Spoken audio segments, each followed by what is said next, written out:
tomaron dos proyecciones, una frontal como PA y una lateral. O sea, mínimo en todas las proyecciones de radiométrica siempre ustedes van a encontrar dos proyecciones. Una de frente, que se toma posterior anterior o antero-posterior, ¿no es cierto? Y una lateral. ¿Ya? Y eso es para, también puede ser una pequeña oblicua, ¿ya? Pero siempre dos proyecciones. Proyección según dirección del sentido de la entrada de las. AP es cuando el rayo ingresa por la antero-posterior, eso se llama AP. De frente una columna de pie, ¿no es cierto? Cervical de pie, cráneo de antero-posterior. La mano y la muñeca son posterior-anteriores. Esto es anterior y esto es posterior. Entonces la mano cuando lo tomamos era posterior-anterior, ¿ya? Cuando tomamos una rodilla es antero-posterior, por eso decía antero-posterior o posterior-anterior. En la dirección del rayo, por donde ingresa el rayo a la estructura. ¿Ya? Después lateral, una muñeca lateral, una rodilla de lado, columna de lado, de perfil. Y puede ser también una uña. Pero mínimo son dos proyecciones. Nunca una proyección te va a entregar toda la información, sino que siempre tienen que ser dos proyecciones radiológicas. ¿Sí? ¿No tienen como un límite máximo? Pueden ser hasta 4. Hasta 4. Hasta 4. 2, puede ser 3 o 4. Hay proyecciones de columna que se toman frontal, lateral y oblicuas. Frontal, lateral, 2, oblicuas, derecha e izquierda, son 4 proyecciones. En escafoides del carpo, que es un huesito, digamos, irregular, que se fractura bastante, también para encontrar una fractura hay que tomarle 4 proyecciones. Frontal, lateral, oblicua y una abducción. Entonces son... frecuentemente son 2. Después, en algunas proyecciones especiales, pueden ser en algunos estudios, son 3 a 4.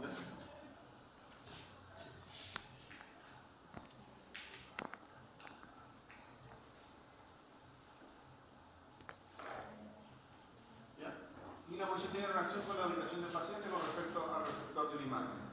El receptor de la imagen, acuérdense, ese flat panel, esa cajita celeste que vimos, ese se llama receptor de la imagen o flat panel o pantalla, ¿no es cierto?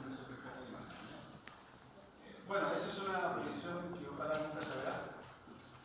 Nunca pase un cuerpo extraño de esto, de un abdomen.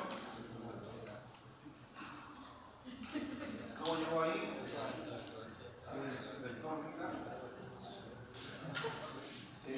Pasa, por si acaso, su botella o su oral.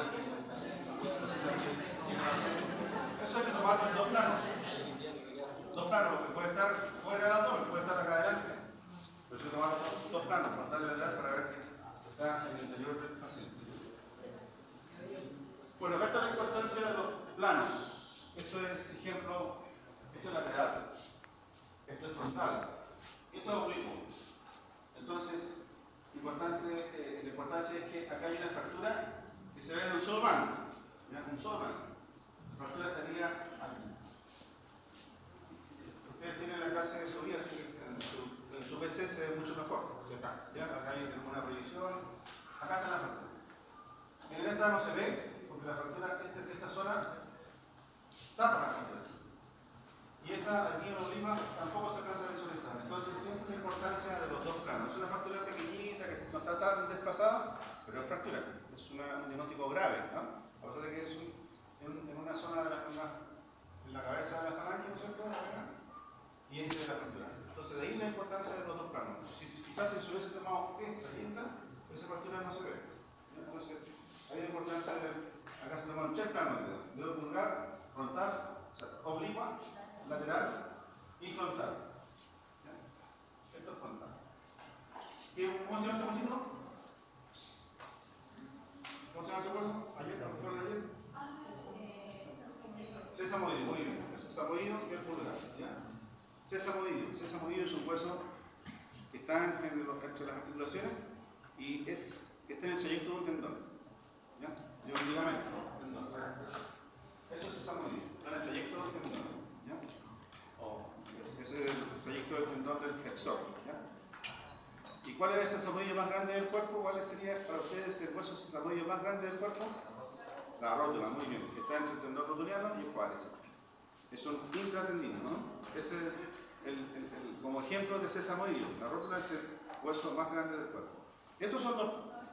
En la mano tenemos aquí, ¿no es cierto? Tenemos en el segundo metacarpiano.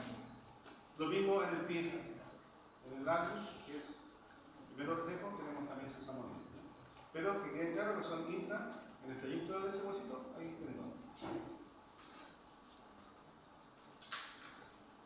Cuerpo extraño. Se tragó una moneda. Digo una moneda. Puede ser cualquier cosa, ¿no? ¿Está de lateral? Este es de lateral. Ahí está la frontal lateral. Cuerpo extraño. Típico niño, ¿ya? Si está de lado, no se nota que es una moneda, ¿no? Pero eso tiene que estar de frente también. De frente y de lado. Para saber que en realidad tiene la forma de una monedita y eso después se le va haciendo un seguimiento del trayecto y al final ojalá lo elimine, ¿ya? Pero eso es la importancia de los dos planos, frontal y lateral. Para fractura, para cuerpo extraño, ¿no es cierto? En el organismo, ¿ya? Eso está dentro, porque así acá a la frente puede ser una broma. El paciente se puso una bolita acá adelante en la pecho. Va a salir igual, ¿no es cierto? Pero no, se la acabó, está dentro del organismo, ¿ya? Eso es la importancia del frontal y lateral. Bueno, la radiografía contrastada no vamos a ver, pero es importante solamente como cultura general que existen exámenes con contraste. Se llama contraste, ejemplo, los tejidos blandos en radiografía, una vena del músculo no se alcanza a visualizar.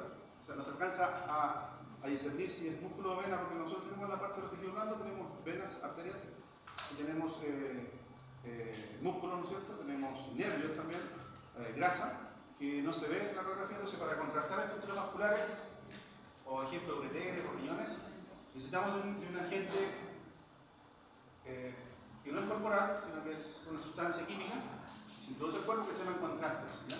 Y esos son para exámenes de ejemplo, estudios urológicos, ginecológicos y angiográficos. Angiográficos significa angiografía para ver estructuras arteriales con contraste, ¿ya? Vamos a pasar rápidamente esto. Este es el ejemplo. Bueno, ustedes van a tener pacientes que después secuelados, después de haberse intervenido después de se ha hecho una cirugía de bypass coronario, puede ser, o la introducción de algún stent, que es un componente, ¿no es cierto?, que se coloca dentro de los procedimientos angiográficos, se coloca dentro de la arteria que tiene estenosis y se ensancha la estrechez, por así decirlo, la estenosis, ¿ya? Esos exámenes se llaman contrastados, o sea, en este caso son angiográficos, donde para poder ser visibles los rayos X, al paciente se le introduce una sustancia química externa que se llama contraste, que generalmente son a base de yodo. ¿Y por qué nombro yodo? Porque el yodo tiene un alto Z, número atómico. En el cuerpo, ¿quién tiene alto Z? El calcio. No se le puede introducir calcio en la vena, se le introduce un elemento que tenga alto Z, que es tolerable para el paciente, que se llama yodo, ¿ya? Eso hace que las arterias se contrasten como están ellas, ¿ya? Y se pueden, ¿qué es lo que se destaca generalmente en los exámenes contrastados angiográficos? Obstrucciones, estenosis. Estenosis causadas por placas, depósitos grasos que en el futuro se endurecen y se llaman ateromas, ¿ya? Eso ocasiona infartos al miocardio, infartos también del cerebro, que pueden generar en accidentes cerebrovasculares acá, en el corazón. ¿Cómo se llama? En el corazón infarto, ¿ya? Infarto cerebral, infarto cardíaco. También en el sistema urinario, los ureteres con radiografía simple no los vemos, y con la introducción de medio contraste en la vena, podemos ver los ureteres y la vejiga. Eso que está blanco es la vejiga con yodo, con medio contraste, se introdujo en la vena, ¿ya? Ecografía. La ecografía ultrasonido, ustedes lo emplean también como una técnica, pero son sonidos para aliviar prácticamente el dolor, ¿no? Hay una técnica con ultrasonido, pero también el ultrasonido es empleado para imágenes, y para eso se llama ecotomografía. Ultrasonografía o ecotomografía. Tomo significa, ¿no es cierto?, una zona del cuerpo, se puede estudiar con ecos, ¿ya? Pero esto no ocupa radiación ionizante, o sea, es inocuo, no produce daño, por eso que Acuérdense los alumnos que se tomaron radiografía ayer, para tomarse una radiografía, ¿qué requisitos tienen que tener?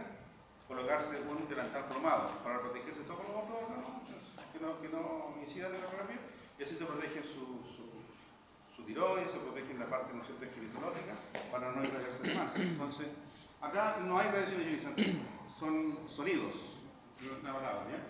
Bueno, y esto se hace generalmente, tiene ventajas y desventajas. La ventaja es que es económico, podría llamarse, pero la ventaja es que solamente sirve para tejidos, cuando es para osteoarticular, los tejidos que estén más superficiales. ¿Ya? Ejemplo, rodilla, me sirve para tendón rotuliano, tendones colaterales, pero no me sirve para visualizar los tejidos que están en el interior de la rodilla, como los ligamentos cruzados ni los meniscos. ¿Ya? Entonces, tiene limitantes el ecotomógrafo. Me sirve para ver desgarros musculares. Por decir que lo que es un desgarro, el músculo sufre una rotura de algunas fibras y se produce un sangramiento, eso es un desgarro. Para un desgarro superficial me sirve el ecotomógrafo. ¿Ya? La información es utilizada en un monitor y se puede guardar en un ordenador y imprimirse sobre un papel especial en una imagen anterior. Ecografía tiene múltiples aplicaciones, es inocuo, o sea, no produce daño, como la radiación X, acuérdense, hay que proteger al paciente para tomarle una radiografía, porque puede causar daño biológico. ¿Ya? El costo es bajo, rapidez, disponibilidad, mejoras tecnológicas y nuevas transductores. En la incorporación actual, los transductores cada vez hay fabricación de transductores que generan imágenes mucho más definidas que las de hace 20 años o 15 años atrás. ¿Ya? Inconvenientes técnicos. Ya dije que son dependientes del paciente que opere y dependientes del observador. O sea, acá, evidentemente, el ecotomografista tiene que tener mucha expertise para ir ubicando mucho conocimiento anatómico, para ir ubicando, sobre todo cuando es osteoarticular, cada uno de los ligamentos, los tendones, los músculos, para ir viendo y visualizando cuál es dónde está la lesión. Los nervios, finalmente, en la parte articular también hay que saber el trayecto por donde pasan. Bueno, acá tenemos una imagen quística. Bueno, estas imágenes no son muy bonitas, por eso le dije yo en la clase de ayer que las imágenes de ultrasonido son un poquito difíciles de visualizar, hay que tener mucha expertise para visualizarlas. Acá vemos una imagen oscura que tiene la forma, tiene líquido en su interior, y eso se denomina quiste. Finalmente debe ser un quiste pélvico, ginecológico probablemente, entonces mucha ecotomografía ginecológica. Y bueno, lo que viene a continuación es tomografía. La tomografía vamos a ver nosotros en el curso, casi un mes y medio más, imágenes de escáner. Pero no todos los exámenes de escáner, lo que a ustedes más les interesa, lo que ustedes van a encontrar en su profesión, que son los famosos accidentes cerebrovasculares, cuando son hemorrágicos o son isquémicos, o también algún proceso del paciente que haya tenido un trauma. O sea, acuérdense, los pacientes que tienen trauma importante y quedan con secuelas, el que rehabilita son ustedes. O sea, ustedes van a acudir a ese paciente y van a prestarle nosotros sus servicios profesionales para poder rehabilitarlo lo mejor posible. ¿Ya? Entonces, tanto en accidentes cerebrovasculares como pacientes que han sufrido un trauma. Y también algunos pacientes que han sufrido la extracción de algún tumor que les haya impedido algunas funciones el hecho de extraer ese tumor también. ¿Ya? Pero los más frecuentes son los ACV y los traumatismos. ¿Ya? La tomografía de ser computada fue descrita y puesta en marcha por el doctor Godfrey Humphrey, que en realidad era ingeniero, ¿ya? En el año 72, y advirtió que los rayos X, esto se hace con rayos X, por si acaso, tiene algunos inconvenientes por la radiación que se ocupa. ¿Ya? La del cuerpo humano contenía información de todos los constituyentes del cuerpo en el camino de haz de luz, que a pesar de estar presentes no eran recogidos por el estudio convencional con placas radiográficas. Las placas radiográficas tienen solamente densidades de hueso, podemos distinguir hueso compacto y esponjoso, y los espacios articulares, que eran, ¿acuerdan? Mañana vamos a ver, los alumnos que no me escuchan, estamos hablando de ayer, mañana vamos a ver también con los que les faltan lo que son las imágenes que vimos en el laboratorio. ¿Ya?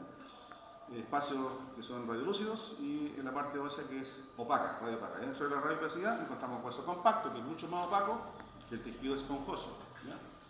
Y vemos parte del músculo que se parece mucho a la grasa. Entonces, en cambio acá en el escáner vemos más tejidos. Alcanzamos a ver grasa, alcanzamos a ver músculo, alcanzamos a ver el trabeculado óseo, alcanzamos a ver algunas fracturas que a veces en la radiografía pasan desapercibidas, y aquí se ve mucho mejor.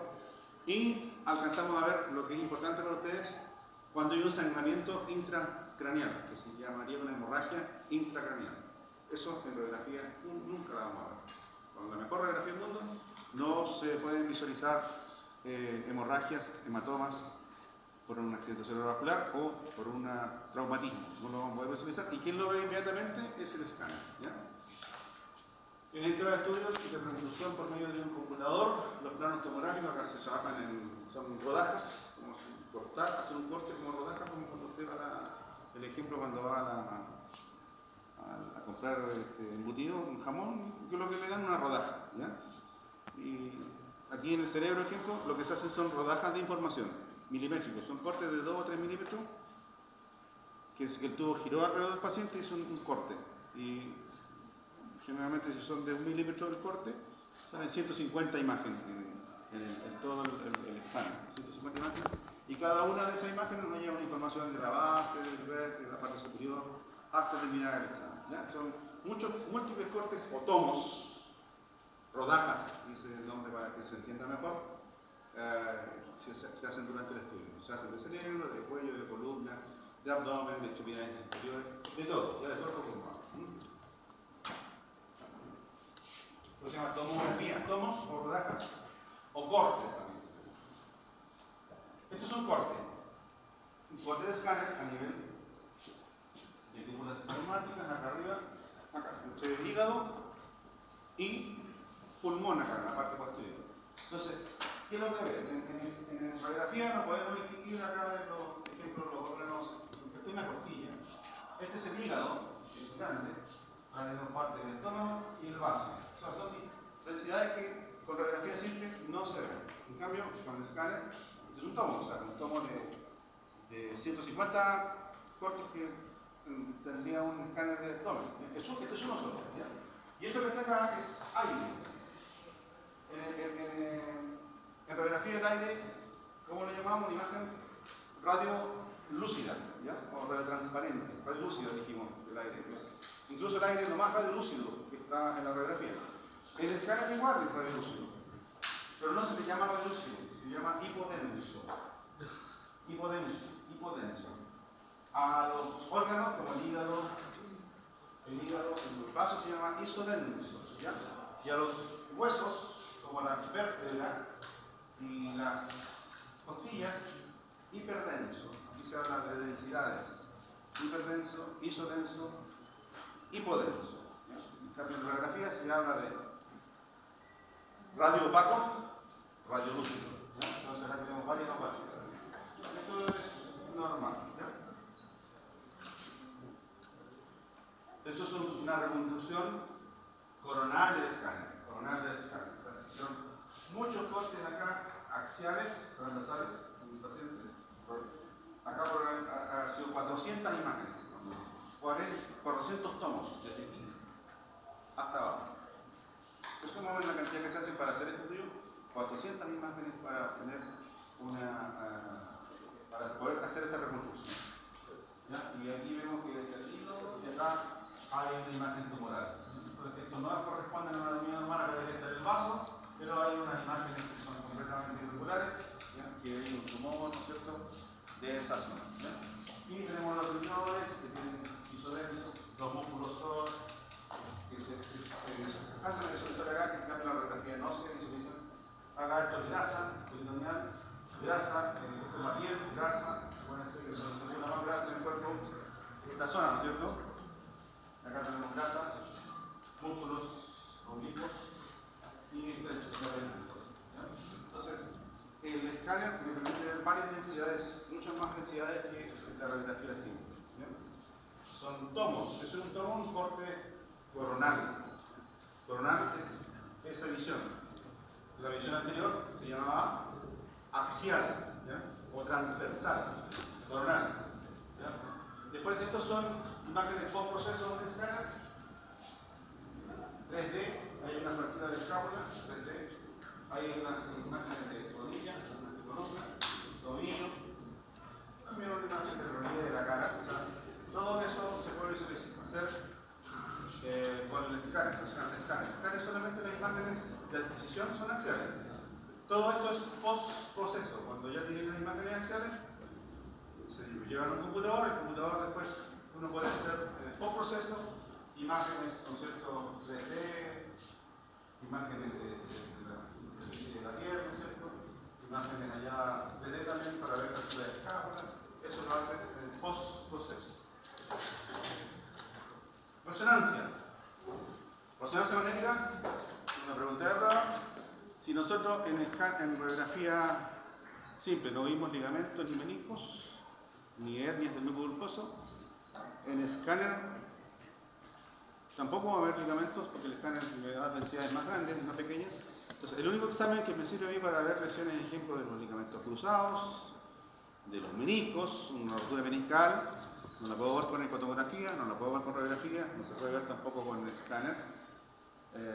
Una hernia del núcleo pulposo, que también los fisiólogos van a trabajar con el núcleo pulposo, se van a ver con resonancia. ¿Ya? La resonancia es un examen muy bueno para ver tejidos blandos, pero tejidos blandos que están dentro de las estructuras. La ecotografía servía para las estructuras periféricas. Por ejemplo, acá, los tendones que están en la periferia, acá, ¿no es cierto? Eso lo puedo ver bien con ecotografía, pero lo que está dentro, entre la parte ósea, no me sirve. Entonces, lo que sirve es la resonancia magnética. ¿Ya? La resonancia magnética no ocupa radiaciones ionizantes. No, también es más inocuo, solamente está basada en lo que dice el nombre, resonancia magnética nuclear, núcleo de un átomo. ¿Qué átomos tenemos? ¿Cuál es el átomo que está mayoritariamente en mayor cantidad en el cuerpo humano? ¿Qué estructura de la tabla periódica está más en el cuerpo humano? ¿Ah? La tabla periódica. Primero, agua. ¿Qué contiene el agua? H, dos de H y una de oxígeno. De hidrógeno, dos de hidrógeno y una de oxígeno. H2O. Y el cuerpo humano lo que tiene más es hidrógeno. 80% más hidrógeno. Está en el agua, está en los músculos, está en la grasa, hidrógeno también. Está en las células cerebrales, acuérdense, células lipoproteicas. Y está en cualquier parte, está en la circulación, está todo está en todas partes del cuerpo, menos donde no hay hidrógeno, en el calcio. En el hueso compacto, ahí no hay hidrógeno. Es hueso compacto, calcio. ¿Ya? Pero tenemos hidrógeno en los trabeculados. El hueso trabecular tiene grasita y tiene circulación. Ahí hay hidrógeno. Poquito, pero hay. ¿Ya? Entonces, en base a ese digamos, átomo de hidrógeno, nosotros podemos trabajar con resonancia magnética. Ahí la resonancia magnética trabaja con el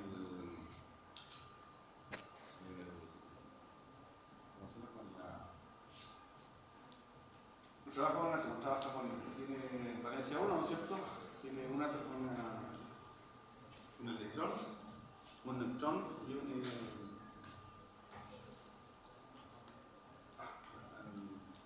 electrón y el protón, con el protón, ¿ya? Trabaja con el protón de hidrógeno. En eso se basa directamente la resonancia magnética, ¿ya? Con el protón de hidrógeno. Entonces se dice, se basa en la capacidad de los núcleos de hidrógeno, está la respuesta, para absorber ondas de radiofrecuencia cuando son sometidas a un efecto del campo electromagnético intenso. Entonces, si uno resume, se dice, se basa en la capacidad de los núcleos de hidrógeno. El cuerpo tiene 80% de hidrógeno. El cuerpo tiene hidrógeno. ¿Dónde no hay hidrógeno? En las cavidades perinasales. Una cavidad tiene aire. No hay hidrógeno dentro de una cavidad sana, ¿no es cierto? Pero si una cavidad pirinasal tiene sinusitis, hay hidrógeno. Se va a ver distinta la imagen. ¿Ya? Entonces, ¿se entiende bien eso? No hay rayos X, solamente hay magnetismo, resonancia nuclear magnética, magnetismo, y se trabaja con el hidrógeno del cuerpo humano, en este caso con el protón de hidrógeno. para absorber ondas de radiofrecuencia. Trabaja con ondas de radio, radiofrecuencias externas, más el protón de hidrógeno que tiene distintas ubicaciones dentro de nuestro cuerpo humano. O sea, los átomos de hidrógeno circulan en un spin, ¿ya? Y están orientados en todas las direcciones. Están así hacia el lado, están hacia abajo, en forma oblicua. Todas las direcciones tenemos átomos de hidrógeno. ¿Qué hacen los átomos de hidrógeno cuando ingresan a un imán, por así decirlo, a un resonador? Como tiene tanta fuerza el imán, los átomos de hidrógeno se alinean todos al campo magnético. En vez de estar todos orientados en diferentes direcciones, quedan todos alineados al campo magnético. Está el norte y el sur del imán gigante, un imán de un Tesla, 2 Tesla, y los átomos de hidrógeno quedan orientados. Ahí no hay imán, solamente están orientados. Eso hace el imán, orientar los átomos de hidrógeno que tienen una dirección distinta fuera del imán, y cuando llegan al imán, se orientan. ¿Ya? ¿Qué hay que hacer? ¿Qué hace el equipo para que se genere algo de liberación de energía? Es que con una onda de radio, o sea, una antena, así se llama, antena de radio, porque se llaman de radio porque están en la frecuencia de las ondas electromagnéticas de la onda de radio, ¿ya?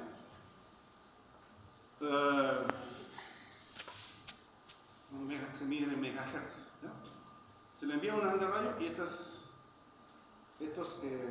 empiezan a salen de la orientación y se van hacia el lado. Ahora estoy hablando de forma bien general, ¿ya? Se van hacia el lado. En vez de estar orientadas completamente paralelas al campo magnético, cuando yo le mando una onda de radiofrecuencia, las estimulo a todo el protón de hidrógeno, que el cuerpo no lo siente, o está haciendo una resonancia de cerebro, el paciente no tiene idea de lo que está pasando, que sus átomos de hidrógeno de su cerebro están en un momento orientados al campo magnético. No lo siente, no se siente, no causa daño tampoco, ¿ya? Y de repente la onda de radio le manda una onda de radiofrecuencia y estas se orientan a un lado. En vez de ser perpendicular, se pone en paralelo. ¿Ya? Y de repente yo le quito esa onda de radiofrecuencia y estos vuelven hacia su lugar. ¿Qué es lo que hay acá? Pérdida de energía. Esa energía sale desde el momento, de esa zona del estudio, ¿ya? Son captadas por una antena receptora. Y esa recepción de información en esa antena receptora las manda a un ordenador y genera imágenes. ¿Ya? Bueno, bien general. Entonces, ¿cuál es la base de la resonancia? El protón de hidrógeno y las ondas de radiofrecuencia externas, que hacen estimular a este protón que está digamos, orientado hacia el campo magnético, va a salir de su giro normal, ¿cierto? De su confort, por así decirlo, perpendicular, y lo hace llegar a este lado, y nuevamente si le quito la onda de radiofrecuencia, vuelven a su lugar normal, que era la excitación del campo magnético, y envían una energía hacia afuera, que es una onda de radiofrecuencia que es captada por una antena receptora. Y esos datos, que son muchos, van a llenar con una matriz computacional donde se genera una imagen, ¿ya? Eso hace la resonancia. Entonces me mide los tejidos blandos, porque el hidrógeno está ¿dónde? El hidrógeno está en la sustancia gris, está en la sustancia blanca, está en la grasa, está en el músculo, está en los tejidos blandos. Está en menor cantidad en los ligamentos, pero hay menos, pero lo que rodea los ligamentos, como son el líquido sinovial, el cartílago del menisco, tiene más átomos de hidrógeno que los otros, que hace que se puedan denotar con mucho detalle los ligamentos, los meniscos, todo lo tejido blando que está dentro de la profundidad. Lo mismo podemos distinguir la diferencia que hay, acuérdense, de un disco. Un disco en cualquier parte vamos a ver una sola densidad, en escala o en resonancia, en escala o en radio. Un disco tiene dos componentes importantes. La periferia, que es cartílago, anillo concéntrico cartilaginoso, y el centro, que es como un bolsoncito blandito que se llama núcleo pulposo, ¿ya?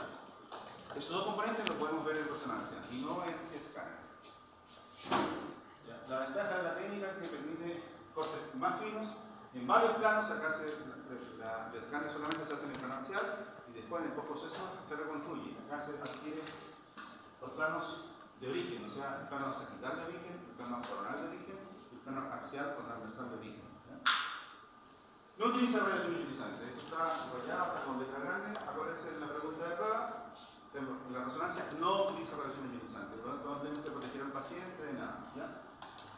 la desventaja de ser muy costosa, el más caro de todos los que hemos nombrado hasta ahora, y tener un prolongado tiempo para obtener imágenes. Exacto. Un escáner de cerebro se puede demorar el barrido 10-15 segundos. Una resonancia de cerebro se demora mínimo 30 minutos. Cuando es con contraste se demora hasta 45 minutos, una hora. ¿Ya? Muy larga. Y el paciente tiene que estar quieto, por ejemplo, el cerebro tiene que estar quieto los 30 o 40 minutos que dura el examen. Se quieta, tiene un cintillo acá y eso es lo que demora. ¿Ya? Además puede ser utilizada en pacientes... no puede ser utilizada, no. Con marcapasos, no se puede entrar. Prótesis articulares o implantes metálicos. Esa es la gran desventaja que tiene la resonancia. ¿Ya? Hoy en día vamos a ver lo que se denominan elementos de síntesis. Hoy en día los elementos de síntesis, que son tornillos, placas, varillas, agujas, eran fabricados de elementos de acero inoxidable que el paciente no podía tener toda la vida, o algunos pacientes se colocaban en elementos de síntesis y al cabo de un año se los podían sacar. Hoy en día los elementos de síntesis tienden a fabricarse de titanio. El titanio puede empezar a hacerse resonancia. De hecho, hay muchos pacientes que tienen rotura de ligamentos cruzados, que tienen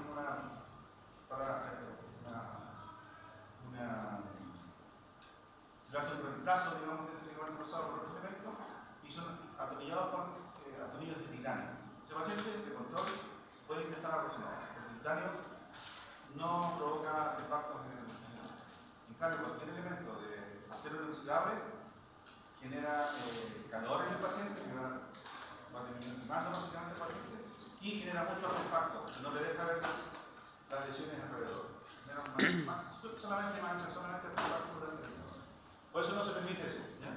El marcapasos se puede, por la imantación que tiene el equipo, un imán muy potente, puede, acuérdense, el marcapasos de una pila eléctrica que se coloca por acá por fuera y le lleva impulsos eléctricos a los electrodos que están al final, que están en el corazón.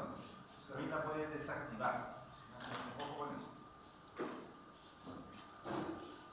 No invasiva, sin radiación ionizante, permite adquirir imágenes multiplenares sin cambios de posicionamiento del paciente. O sea, acá lo que se adquiere en el plano frontal, se adquiere axial, se adquiere coronal y se adquiere sagital también. ¿Ya? Es versátil, es muy sensible, es muy bueno el examen, tiene muy buena resolución, especificidad y en neuroimagen sobre todo, y sistema musculoesquelético, que es lo que le interesa a usted. Bueno, le interesa neuroimagen y le interesa también, ¿cierto?, de evaluar si el paciente tiene cruzado roto, menisco roto, si está operado o no está operado. Esa imagen que usted tiene por lo menos acá en el pulso una rodilla, un ligamento para poder establecer que este menisco está roto o este ligamento está roto. ¿Ya? Uso de contraste en patologías inflamatorias infecciosas e inmunitarias. También se emplean contrastes, que son distintos a los contrastes de escáner. En escáner se utiliza yodo, acá se utiliza gadolino. Están los planos de resonancia, que acuérdense que es un plano transversal o axial, un plano coronal y un plano sagital. Estas son las imágenes de resonancia, que son mucho más definidas, muestran mucho más estructuras. ¿Ustedes vieron el sistema nervioso, no? En anatomía 2. ¿Sí? ¿Vieron? ¿Sí o no? Ya, les pregunté en la primera clase, las tres cubiertas que envuelven al sistema nervioso, ¿cuáles son? Vía meninge, que es la dura madre, Vía madre y vía madre. Debajo de la aracnoides está el líquido Cefalorraquídeo. Esto que está se llama surcos.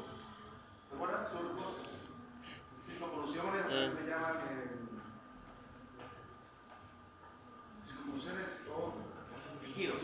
¿Se acuerdan su nombre? Sí. Giros o circunvoluciones.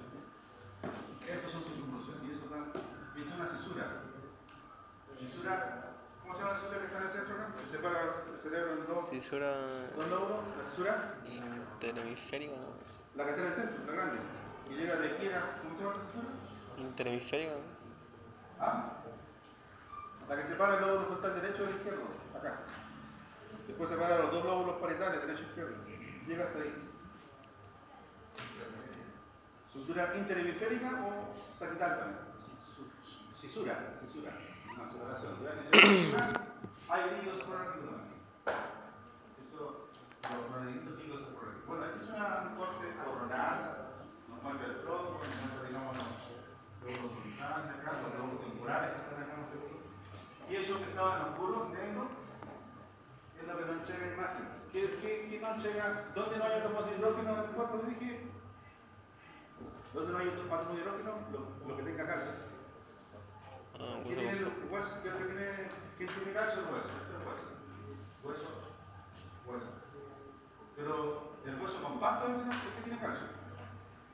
En cambio, el hueso esponjoso del diploe, de la estructura externa y interna, es tejido esponjoso, ese se ve. Se envía señal, por así decirlo, interactúa.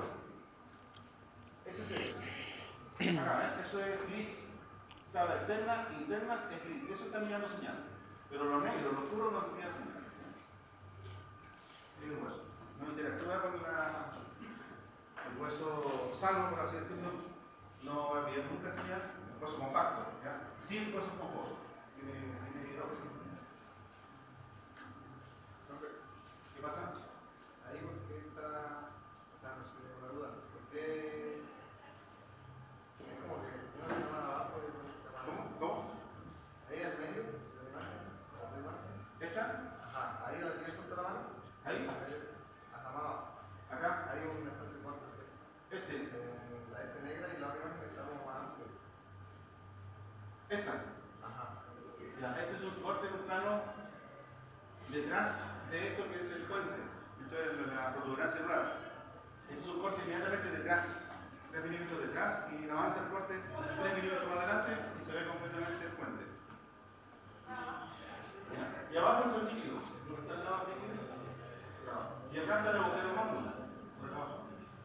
El puente sigue el bulbo raquídeo, que es parte del tronco, ¿no es cierto? Ahora está bulbo, protuberancia y encéfalo. ¿Ya? Bueno, vamos a ver eso, los pedúnculos cerebrales, los cerebrales. Acá no se ve, ¿ya? Pero eso es. Esto es la protuberancia. Aquí no se ve porque está estos portómos.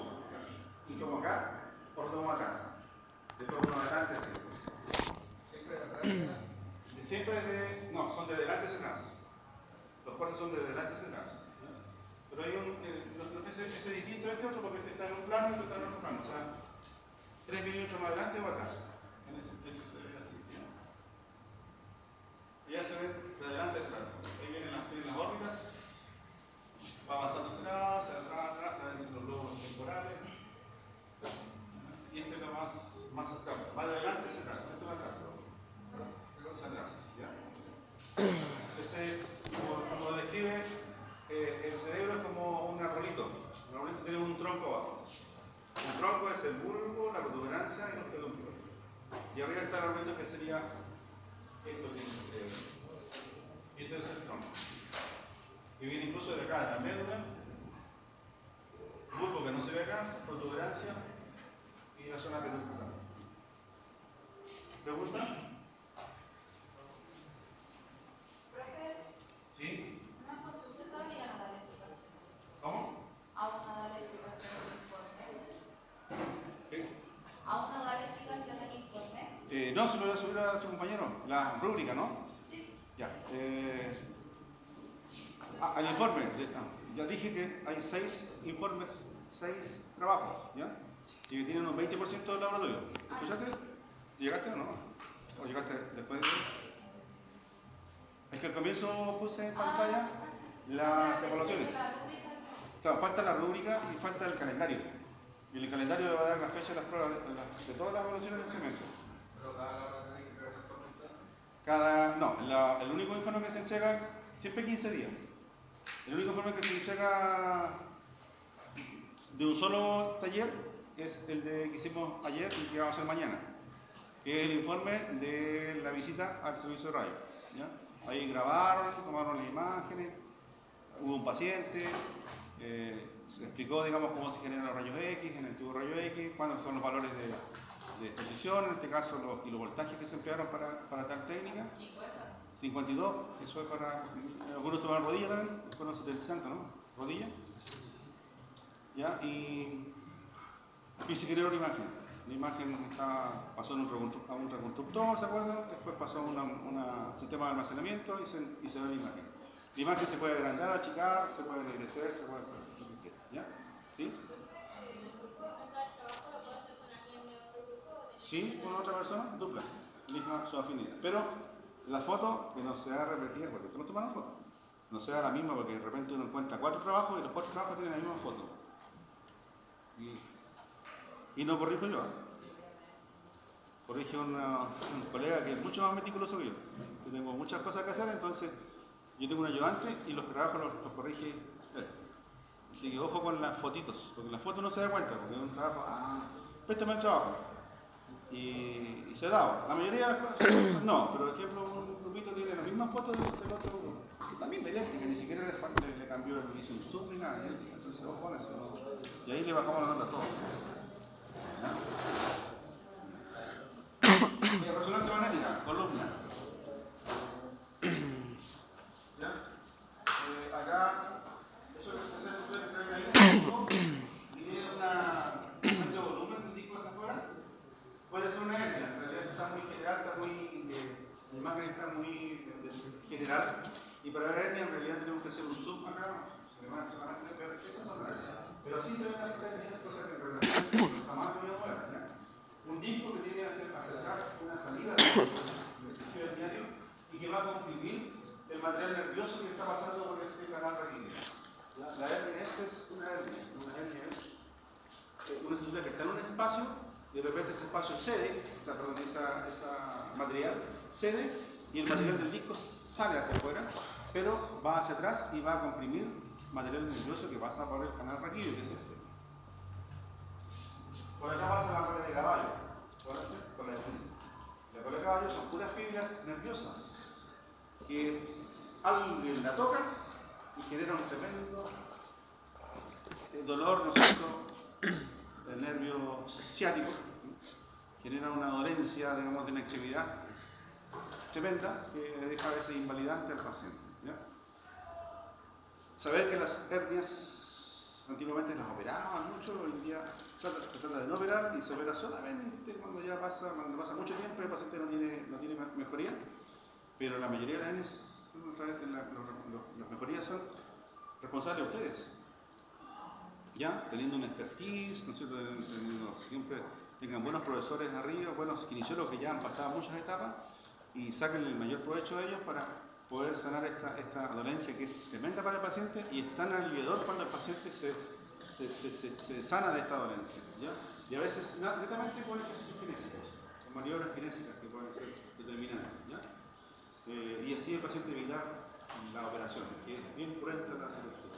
Significa intervenir en esa zona y prácticamente sacar la hernia, pero se pueden pasar, puede haber un daño, puede haber una infección, todo el riesgo que se genera. En circunstancias sí puede ser tratada de forma por un kinesiólogo que tenga experiencia en columna. ¿Ya? En realidad, ustedes no van a ser multifacéticos, no van a hacer de todo. Algunos se van a orientar a una especialidad y otros a otra. ¿Ya? ¿O hay kinesiólogos multifacéticos? No. Siempre hay especialistas, ¿no? Especialistas en neuro, especialistas respiratorios, especialistas en columna, especialistas en músculo esquelético. Ahí tenemos imágenes ya de resonancia, algunos accesos acá un angio y la aplicación. Pero para ustedes, como les digo, cerebro, columna y músculo esquelético, rodilla, ¿ya? Porque podemos tener lesiones de hombro también, pero y en el programa lo tengo más que nada abocado a rodilla, cerebro y columna. En columna la hernia, en cerebro los accidentes cerebrovasculares o los tumores también, y en columna las lesiones traumáticas como son la rotura de ligamento, rotura meniscal, que lo más frecuente es que se ve erosionado. ¿Ya?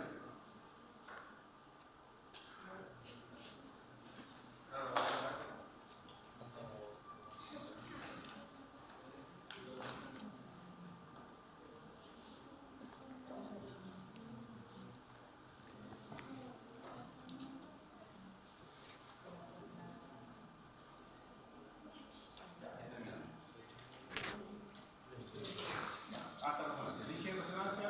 y va a ser prácticamente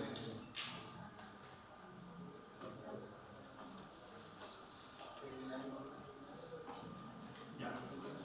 Vamos a hacer como lo que vamos a realmente ver el laboratorio, como para terminar ahora, para que ustedes tengan en cuenta de que la asignatura no era lo que vimos hasta ahora, la asignatura es lo que viene a continuación. ¿Ya? Las asignaturas son visualizar imágenes integrales. ¿Ya?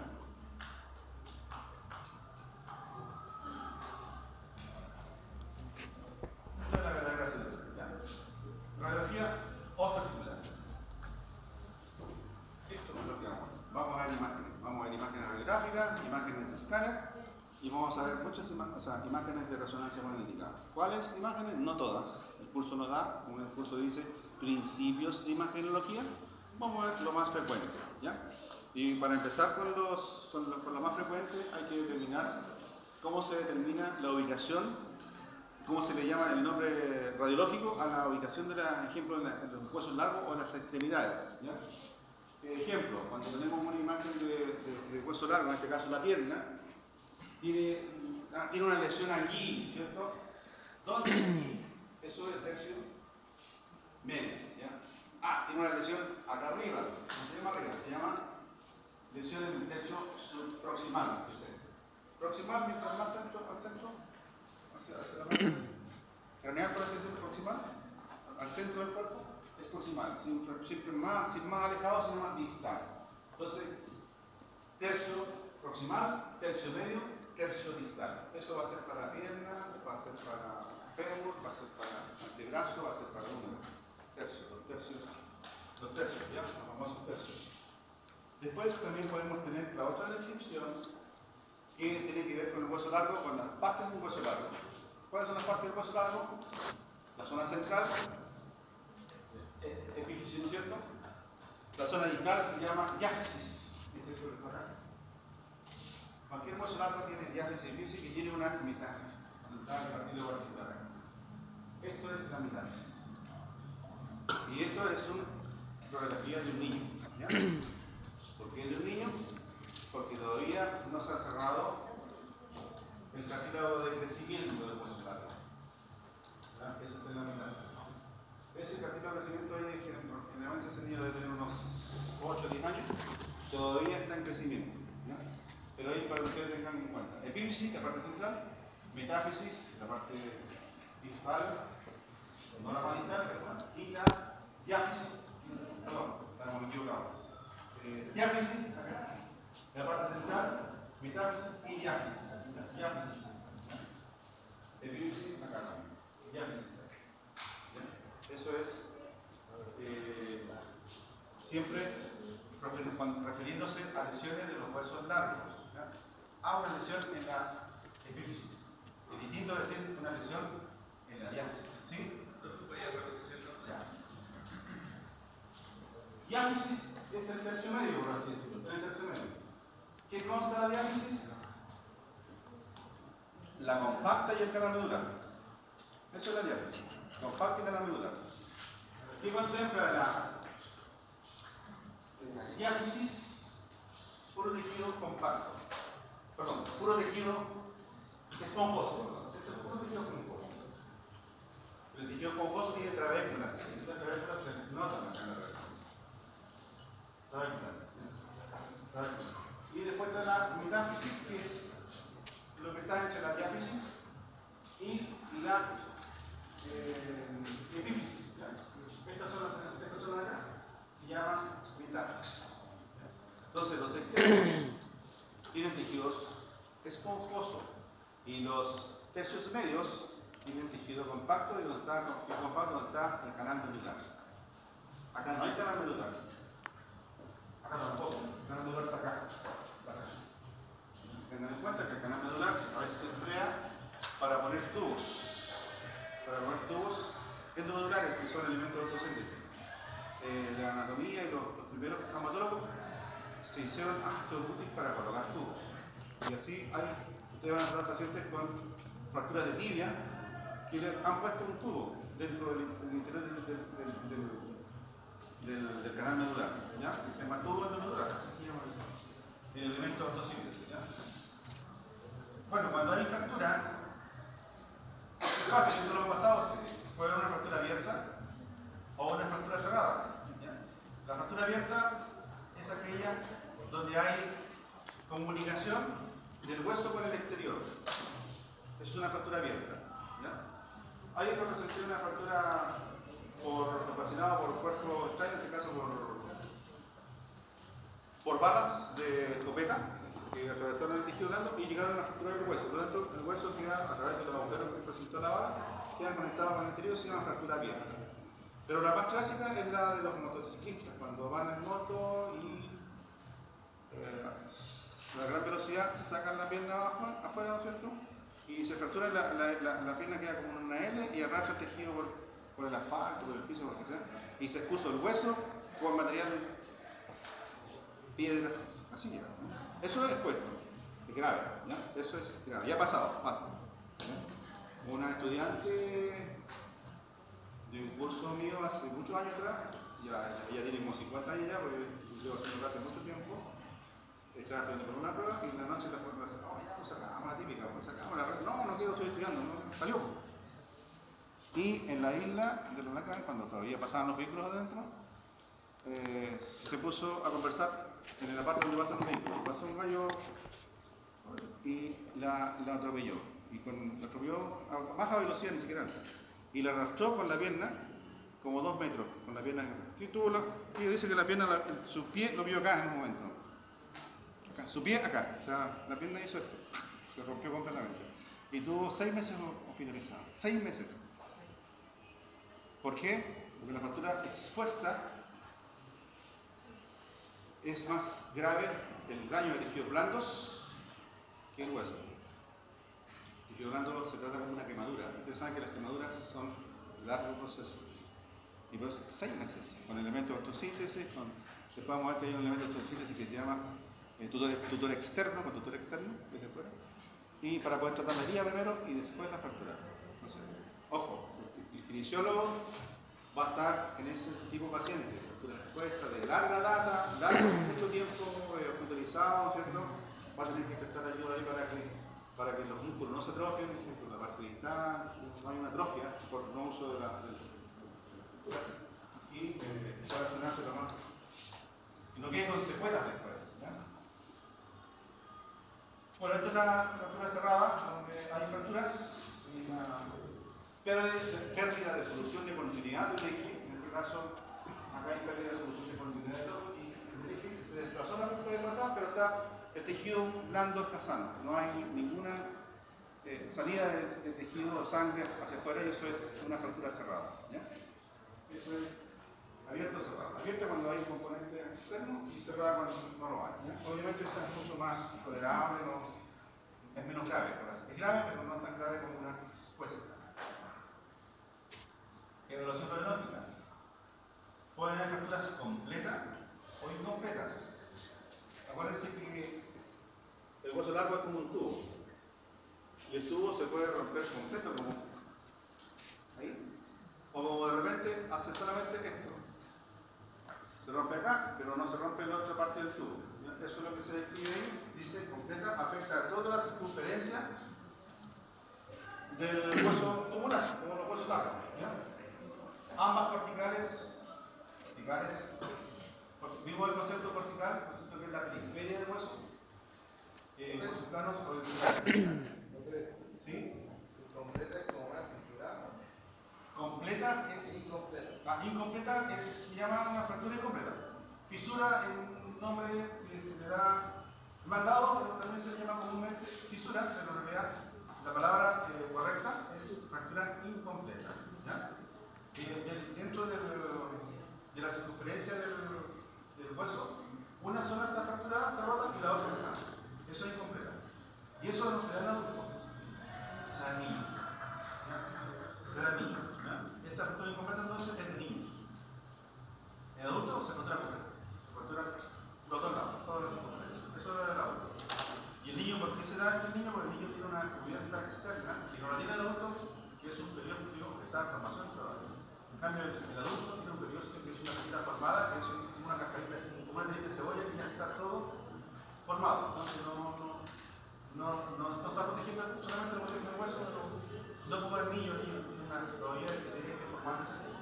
lo protege.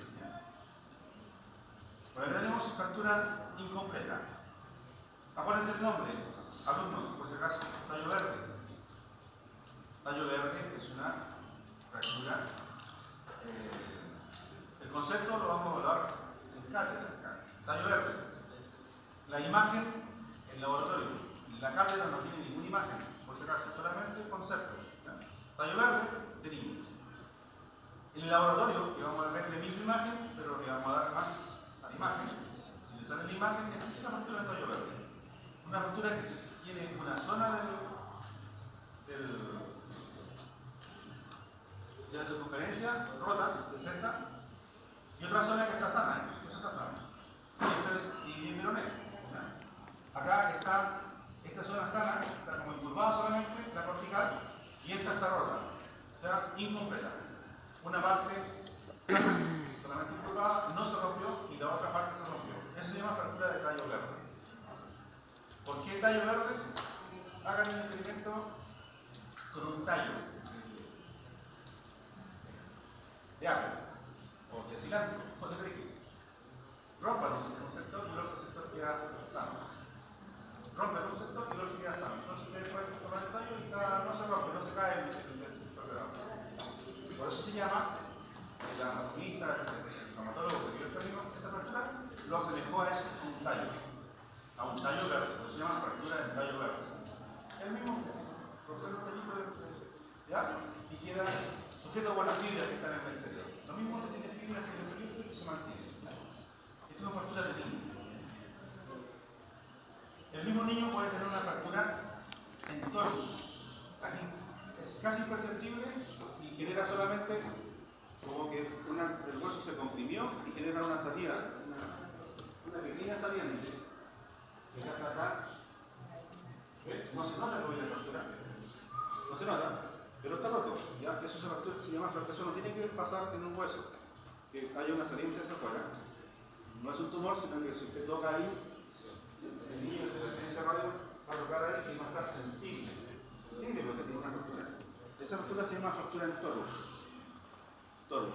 También se llama fisura porque no se alcanza a romper todo, pero el nombre se llama fractura en torus. Es de niño también, ¿ya? Como les digo, el concepto es evaluable en cátedra, la imagen es evaluable en el primer práctico. Torus. Después tenemos el concepto de incurvación, también de niño. ¿Ya? O sea, un hueso incurvado no es normal. Un hueso incurvado no es normal, sobre todo si ha tenido un antecedente traumático, incurvado. Y con dolor más encima, o sea, es una fractura. Se llama incurvación o deformidad plástica. Respuesta plástica por tensión longitudinal sobre el hueso. O sea, hay una tensión en el hueso y esto es menos frecuente que las anteriores. La más frecuente es en tallo verde y en torus. Esta es menos frecuente, pero hay una incurvación. Se llama antebrazo, un fermo. Se llama también, es de niño. Todas esas lesiones medias extrañas son de niños.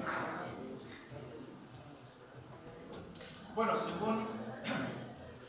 según los fragmentos óseos, estos pueden estar desplazados, pueden estar angulados, pueden estar rotados y pueden estar desplazados, o sea, muy alejados. Entonces, hay respuestas típicas a fracturas, ejemplo del fémur, que siempre se cabalgan. ¿Por qué? Pues siempre se desplazan. No hay fractura de fémur en la cual el huesito quede en contacto. ¿Fractura de fémur? Se desplaza inmediatamente o se cabalgan. ¿Por qué? Porque los músculos son muy poderosos. Ustedes van a saber la potencia que tiene este músculo. Se fractura el fémur, inmediatamente los acorta la extremidad. Entonces, desplazamiento. Desplazamiento medial o desplazamiento lateral. Se desplaza el hueso. Eso es fractura típica de los huesos largos, en este caso único, como lo es el fémur, o también, en este caso, el caso del ejemplo acá, del húmero. Es un hueso único en una extremidad. Después tenemos las fracturas anguladas.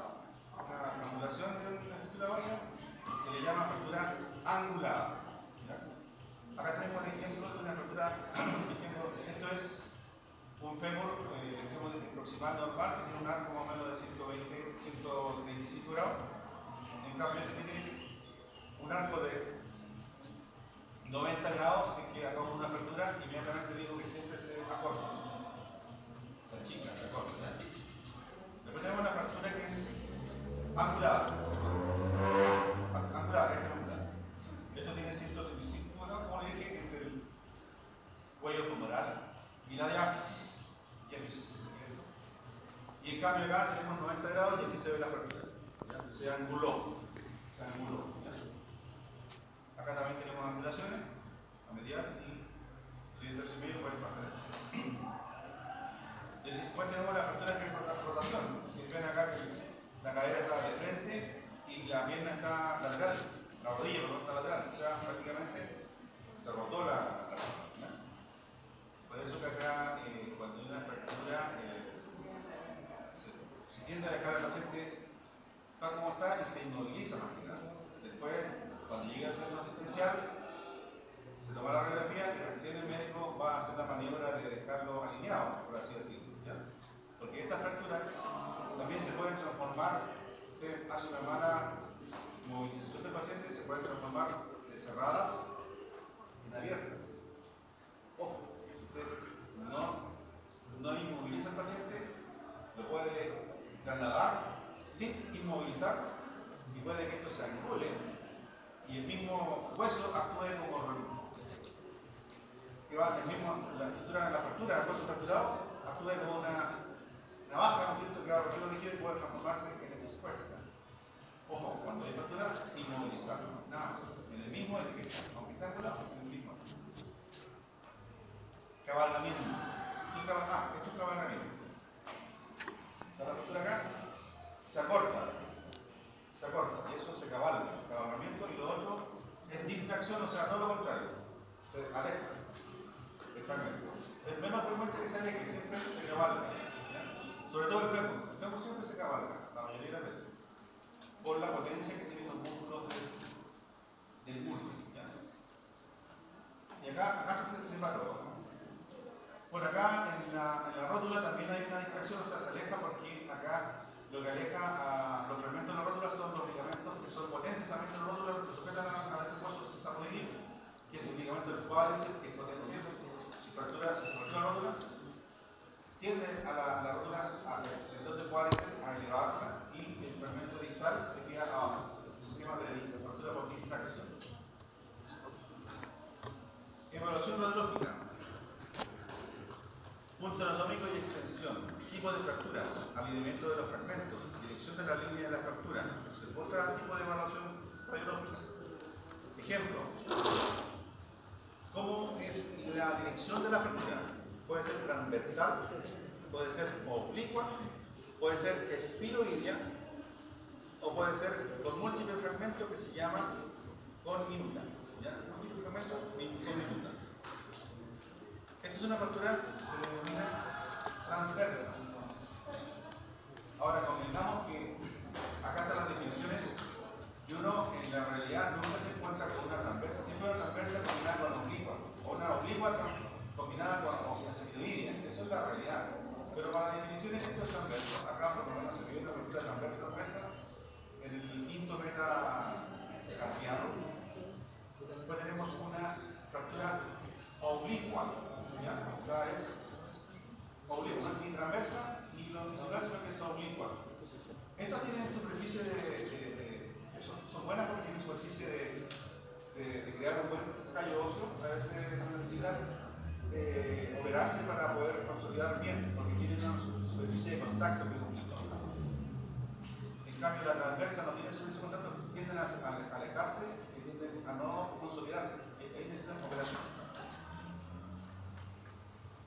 Después tenemos las fracturas espiroideas, y también tiene superficie de contacto que es oblicua, pero hace un giro. Se llama espiroidea. La fractura espiroidea. También tiene superficie de contacto y se pueden preparar solas sin necesidad de ir a colocar elementos ortosíntesis. Después tenemos la fractura conminuta. Acá hay 1, 2, 3 fragmentos. En cambio, en este paciente hay 1, 2, 3, 4, 5 fragmentos. Cuando hay más de 3 fragmentos se llama fractura conminuta. ¿Cuánto contamos acá? Contamos el fragmento superior, el inferior, 2,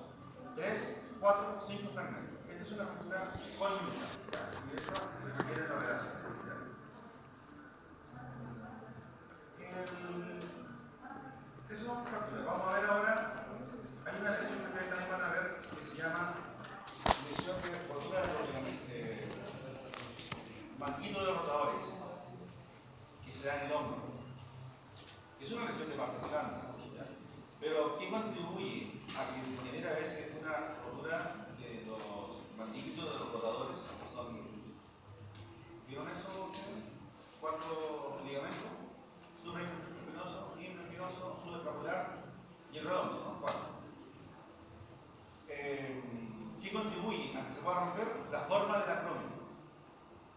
El acrómio, que viene siendo la espina, que viene acá, ¿no es cierto? Y termina la espina en una apulsis que se llama acrómio, que es grande. El acrómio generalmente es su forma normal, esa muerta. Que termina así está bien. Que termina así está bien. Pero que termina así está mal. ¿Ya? Ese acrómio, tipo 3.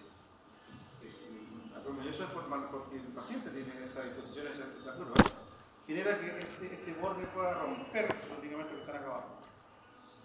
Y ese puede ser el causante de las lesiones del membrana rotador. ¿Ya? Entonces, se establece que hay una clasificación de las formas del acrómio en tres tipos. Tipo 1, el recto. Tipo 2, el curvo, que es casi normal. Y tipo 3, el que es ganchoso. Si es ganchoso, eso por malformación congénita, ¿no? Se nace con esa forma, ese contribuye a que con el futuro el paciente debe tener una rotura de los ligamentos que están por debajo ahí, pasando justo por la fosa subacromial, o sea, por el espacio subacromial. ¿Sí? Son como los tipos de rótulas. ¿Ah? Es como los tipos de rótulas. El Weaver, vamos a ver rótulas, Weaver, ¿no? Weaver 1, 2, 3 y 4. Igual, eso es malformación.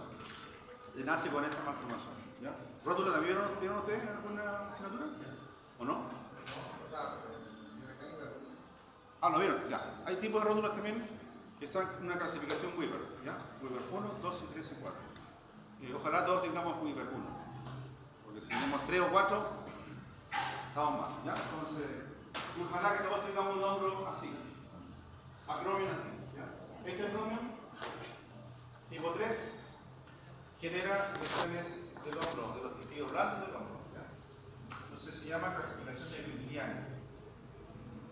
Otra lesión del hombro que es, ustedes van a ver también en su realidad. ¿Quién hace rugby acá? Rugby, ¿no? ¿Alguno? ¿Ustedes hacen rugby ya? Las lesiones número 1, la número 1 del rugby, ¿cuál es? Esta, ¿no? Cuando cae con el hombro, la disyunción acromioclavicular o fractura de clavícula, ¿o no? O fractura de clavícula, una de dos. ¿Tenéis fractura ya? Fractura de clavícula o disyunción acromioclavicular. Una de esas dos son caídas por tratar de proteger el balón, ¿no?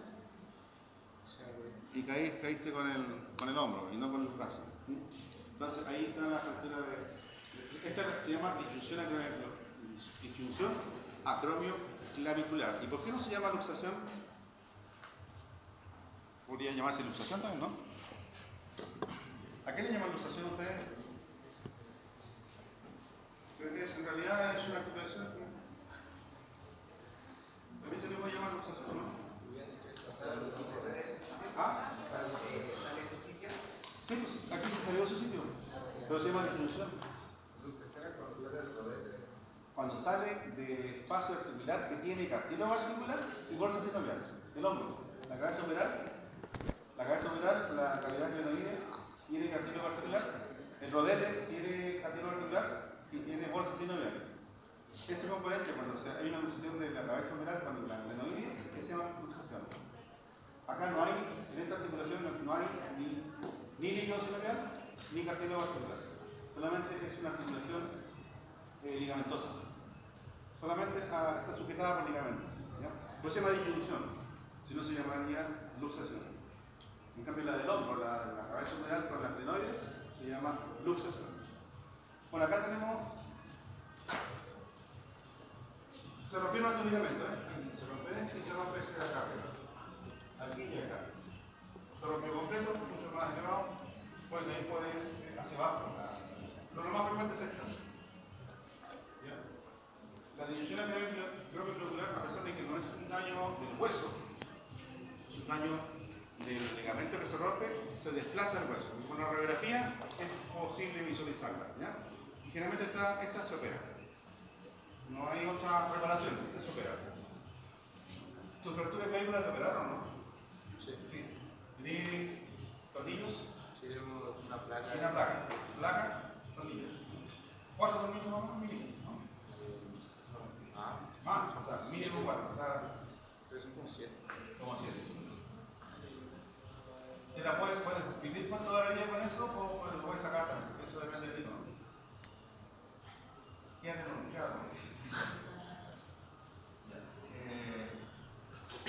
Bueno, acá hay distancias, ¿no es cierto?, entre la posición paracoide y la clavícula, y acá hay una menor distancia.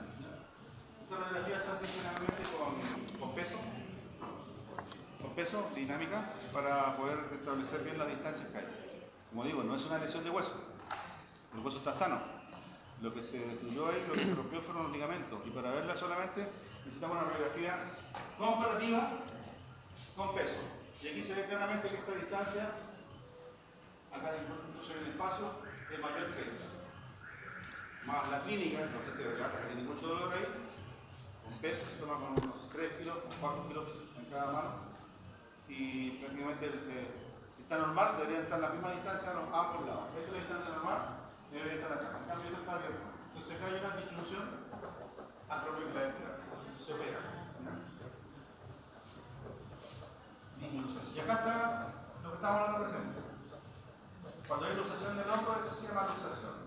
Porque la articulación del hombro tiene cartílago articular, la glenoides, tiene cartílago articular la cabeza humeral, tiene bolsa sinovial, tiene todos los elementos de una articulación. Y la glenoides tiene también un rodete o labrum. ¿Han escuchado esa palabra? Labrum.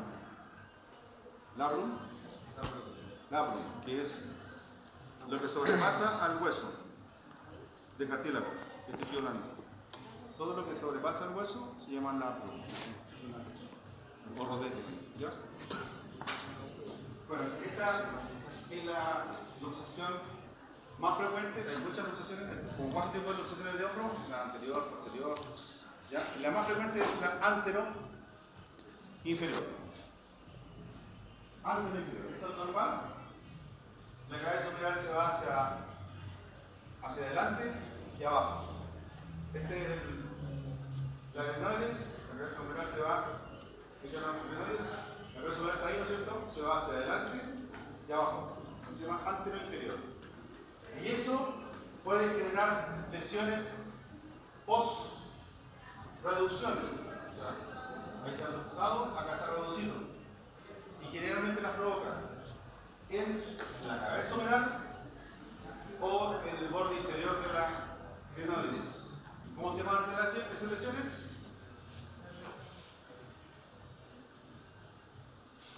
Hill-Sachs, que es la que se genera en el reborde de la glenoides, el reborde inferior de la glenoides. Se llama lesión de Hill-Sachs. ¿Ya? Perdón. Hill-Sachs es la lesión que se provoca en la cabeza humeral, La cabeza humeral, acuérdense, está la glenoides de la cabeza humeral. Al desplazarse la cabeza humeral por acá adelante, choca con la glenoides. ¿Ya? La glenoides es potente, es compacta. Choca, y al chocar esto es duro. En cambio la cabeza humeral tiene cortical solamente, debajo es esponjoso, se hunde acá, un hundimiento acá. Eso se llama lesión de Hill-Sachs. También se puede generar una lesión en la glenoides. Hill-Sachs es la lesión que se provoca en la cabeza humeral. Y la de la glenoides se llama Bankart. Esa es la Hill-Sachs, mira, tremenda lesión. Es como una fractura por hundimiento. ¿Quién la produce? El reborde de la glenoides cuando se estuvo luxado el paciente. Y me faltó la de Bankart, que no está ahí. No, Bankart, sí, es una lesión que se produce acá, en la rodete inferior o el extremo inferior de la cavidad glenoidea. ¿Ya? Los conceptos son de cátedra. Las imágenes, las vamos a repetir, las vamos a ver igual en el laboratorio, son para cuando van a hacer laboratorio. ¿Ya? Los conceptos, esto de quizás, de Bankart, vamos a ver. Ya, estamos en la hora. La lista